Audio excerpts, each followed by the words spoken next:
남은 2주 드라마가 쓰여질 수 있을까요? 잠시 뒤 하와이에선요. 상황 반전을 꿈꾸는 국민의힘 특사단이 홍준표 전 시장을 한 번 더 찾아갑니다. 진전된 약속을 받아낼 수 있을지 네 분과 함께 짚어보겠습니다. 자, 안진홍 기자, 네. 본격적인 좀 토크를 하기에 앞서서요. 노래 한 곡이 지금 나오고 있어요. 네. 이 노래, 근데 홍준표 전 시장이 오늘 SNS에 본인이 또 올린 노래라고 하던데 이게 무슨 노래예요?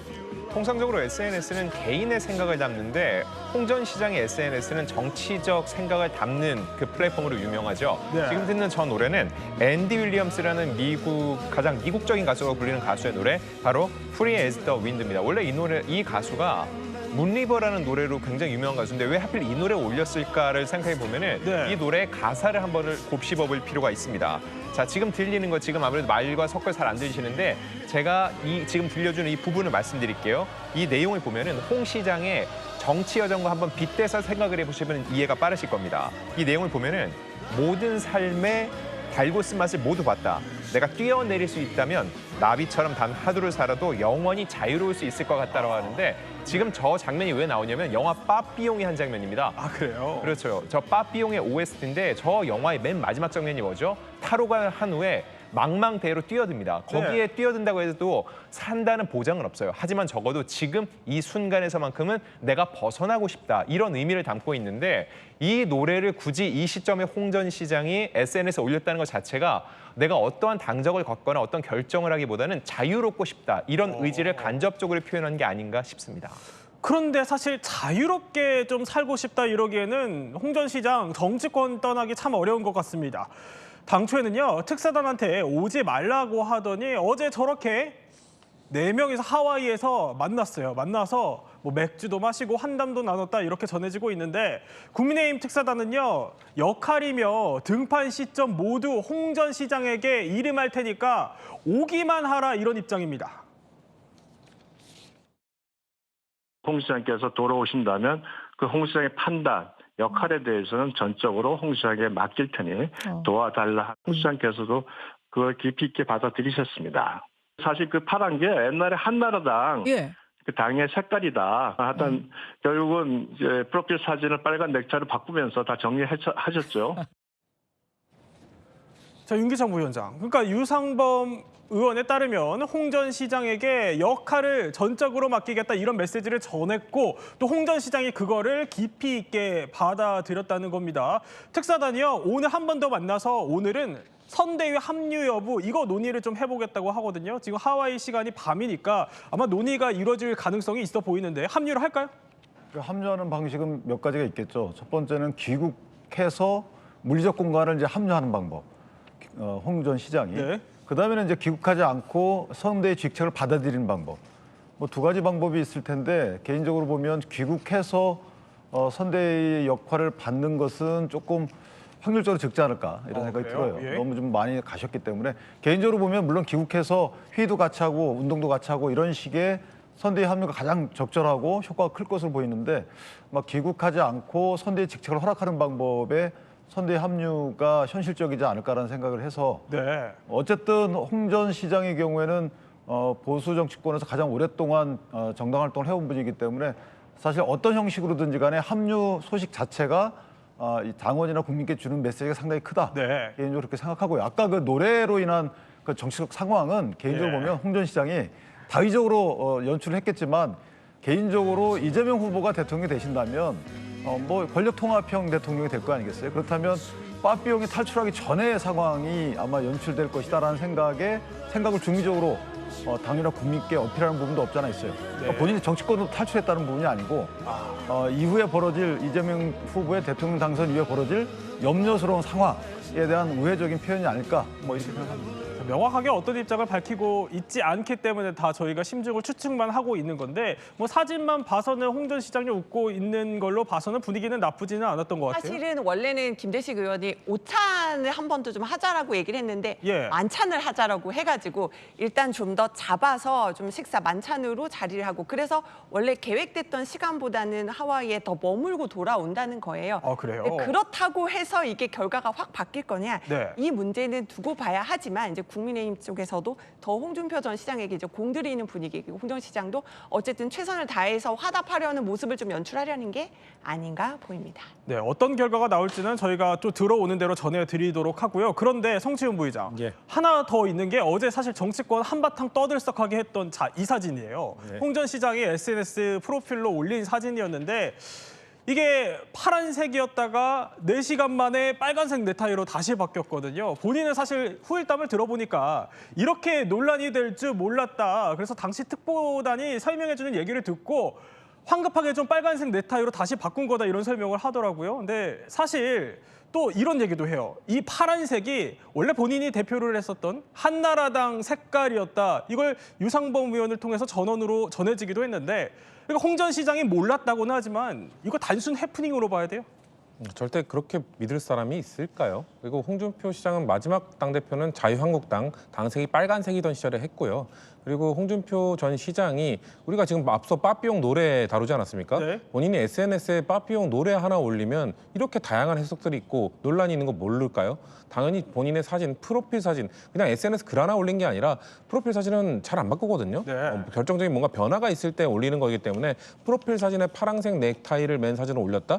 이거는 정치적 메시지가 있는 거고요. 그리고 다시 빨간색으로 바뀐 것도 참 우습습니다. 왜냐면은 파란색으로 바꿨을 때 다양한 해석들이 있었고 네. 그리고 홍준표 전 시장이 주장했던 것들 본인이 30년 동안 국민의힘에 몸담고 정치하면서 열심히 야전에서 구를 때 기득권을 누리면서 뭔가 과실을 따먹은 사람들은 따로 있었다. 그 사람들은 사실 양권에 대해서 계속해서 공격적인 발언을 했기 때문에 그런 사람들, 친윤 세력들을 이야기했던 것인데 윤석열 전 대통령 한 명 잠깐 탈당했다고 저희는 보고 있는데 그 사람 아닌 다른 친윤 세력들은 여전히 득세하고 있는데 이제 상황이 정리됐다고 생각하고 빨간색으로 다시 넥타이를 바꾼다. 그리고 마지막으로 덧붙이면 홍준표 전 시장은 당색이 파란색이어서 그 당시에 뭔가 그 파란색을 썼다기보다는 계속해서 빨간색을 좋아하는 정치인으로 유명했죠. 왜냐하면 성이 홍이기도 하고 그리고 본인이 워낙 빨간색을 좋아해서 속옷도 빨간색 입는 것 아니냐라는 질문을 받을 정도로 그렇게 빨간색 사랑이 원래 있던 사람이기 때문에 파란색 넥타이 사진이 그래서 논란이 됐던 거고 다 알고 있었을 거라 생각합니다. 근데 지금 저 사진을 보면은 홍준표 전 시장이 빨간색 티셔츠를 입고 특사단을 맞이한 거 보시겠습니다. 네. 정확히 왜 파란색 넥타이였는지에 대해서는 뭐 홍 전 시장은 몰랐다 하는 입장이니까 홍 전 시장의 입장 저희가 전해드리고요.